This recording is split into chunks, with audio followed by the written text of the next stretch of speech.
उस्मानिया city police ने MK नगर में नकबजानी की वारदात का मामला दर्ज होने के अंदरून 48 घंटे 32 साल एम लक्ष्मण को गिरफ्तार कर लिया।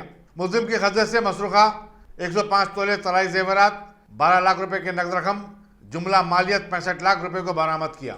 कमिश्नर पुलिस संजय कुमार ने मीडिया को बताया कि लक्ष्मण की बीवी को एक 60 साल खातून रंगम्मा ने गोद ले लिया था और लक्ष्मण बुरी आदतों का शिकार था। चुनाचे उसने रंगम्मा के घर में जबकि वो यात्रा के लिए काशी गई थी तरक्की की वारदात अंजाम दी थी। ईस्ट जोन उस्मानिया यूनिवर्सिटी की तरफ से एक sensational HB house break case का डिटेक्शन हुआ।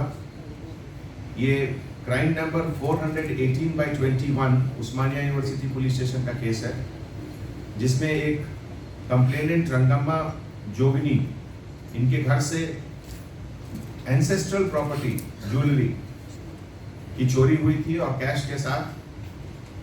तो इस केस का डिटेक्शन हुआ, कंप्लीट प्रॉपर्टी इंटैक्ट रिकवर हुआ और वो भी 48 आवर्स के अंदर, जिसमें 105 tolas of gold, 12 lakh cash, total 65 lakh के लगभग कैश और गोल्ड आइटम का रिकवरी हुआ।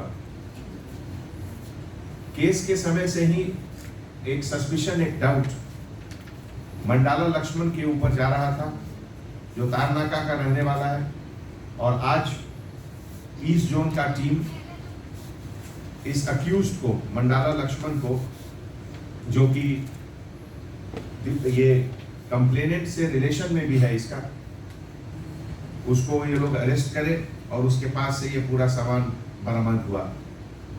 इस पूरे ऑपरेशन में हमारे joint commissioner of police east zone Ramesh और उनके लीडरशिप में assistant commissioner of police Kacheguda Srinivas और इंस्पेक्टर रमेश नायक, DSI गंगाधर रेड्डी और पूरे क्राइम स्टाफ ने बहुत अच्छा काम किया और एक रिकॉर्ड टाइम में सेंसेशनल केस को डिटेक्ट किए। నేను జాయింట్ CP రమేష్ గారికి రిక్వెస్ట్ చేస్తున్నాము ఈ కేసులో